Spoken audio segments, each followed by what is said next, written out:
अंबाला में आज एक बार फिर घना कोहरा छाया रहा। विजिबिलिटी बेहद कम होने के कारण सड़कों पर वाहन चालकों को भारी परेशानी का सामना करना पड़ा। वाहनों की रफ्तार बेहद धीमी रही और एक्सीडेंट का खतरा लगातार बना रहा।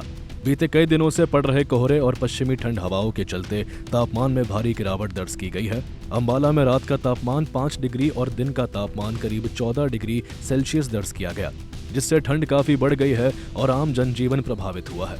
हालांकि घना कोहरा और ठंड किसानों के लिए राहत लेकर आई है। गेहूं की फसल के लिए यह मौसम किसी रामबाण से कम नहीं है और ठंड बढ़ने से पैदावार बेहतर होने की उम्मीद है। वहीं दूसरी ओर बारिश न होने और सूखी ठंड के चलते कुछ फसलों, खासकर टमाटर जैसी सब्जियों को नुकसान की आशंका भी बनी हुई है। चरखी दादरी के ग्रामीण इलाकों में भी घने कोहरे की चादर छाई रही। धुंध के चलते विजिबिलिटी बेहद कम हो गई, जिससे वाहन रेंग रेंग कर चलते नजर आए। यहाँ न्यूनतम तापमान 3 डिग्री सेल्सियस तक पहुंच गया है। कोहरे और ठंड के बीच ओस पड़ने से सरसों और गेहूं की फसलों को फायदा होने की उम्मीद जताई जा रही है। करनाल में सुबह से ही घना कोहरा छाया रहा। सड़कों पर वाहन बेहद धीमी गति से चलते दिखे।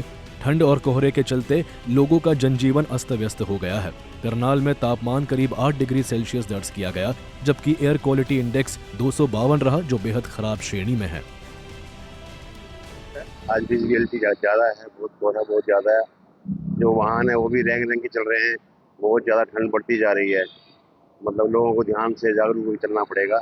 हमको टिप्पर का प्रयोग करना पड़ेगा, लाइट का, गाड़ियों का, वाहनों का, बच्चों का, सबका, बुजुर्गों का बड़ा इस्तेमाल रखनी पड़ेगी।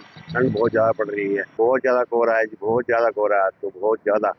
किस तरह से बचाव कर रहे हैं ठंड से? अलाव जलाएं, बुजुर्गों को घर रखें, बच्चों को घर रखें, अपना मास्क का सहारा लें। बहुत ज्यादा ठंड है, बहुत ज्यादा। विजिबिलिटी बहुत कम है।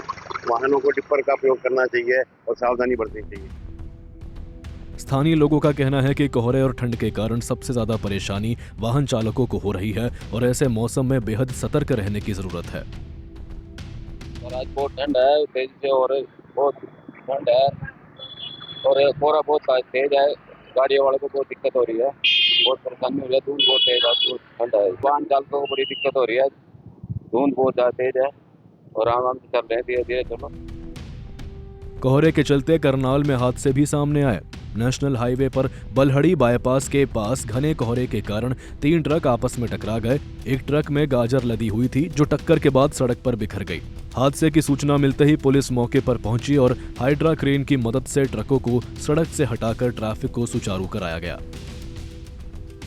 स्लो गाड़ी चलावें, जो एक्सीडेंट ना हो सके, यही अपील है। तो 3 ट्रक टकराए थे? 3 ट्रक टकराए थे। तो बुरी तरह से एक्सीडेंट हुआ था? हाँ जी, बुरी तरह से। गाड़ी का एक गाजर का ट्रक भरा था, एक सीमेंट का था और एक लोड हो रहा है। तो हाइड्रा क्रेन से अब खाली करवा रहे हैं रास्ता? हाँ जी, हाइड्रा 2 हाइड्रा मंगा रखे हैं, कराने लगे। उधर जम्मू कश्मीर के शोपिया जिले में लंबे समय से बारिश और बर्फबारी न होने के कारण हालात और भी चिंताजनक हो गए हैं।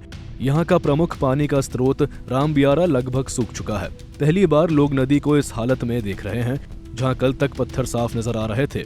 इससे इलाके में पीने के पानी और खेती पर गहरा असर पड़ा है। स्थानीय लोग अब भारी बर्फबारी की उम्मीद लगाए बैठे हैं, ताकि जल स्रोत फिर से भर सके और सूखे से राहत मिल सके। कुल मिलाकर उत्तर भारत में कड़ाके की ठंड, घना कोहरा और बदलता मौसम लोगों की मुश्किलें बढ़ा रहा है।